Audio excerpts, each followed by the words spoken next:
প্রিয় দর্শক, আসসালামু আলাইকুম।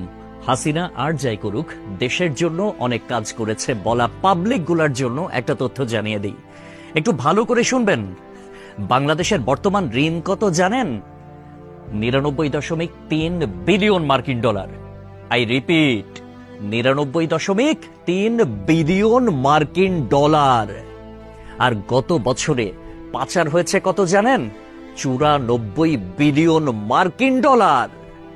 হিসাব করে দেখলাম, তিনি যেই টাকা পাচার করেছেন সেই টাকা দিয়ে মাত্র 697টা মেট্রো রেল, 397টা স্যাটেলাইট আর 36টা পদ্মা সেতু বানানো যেত।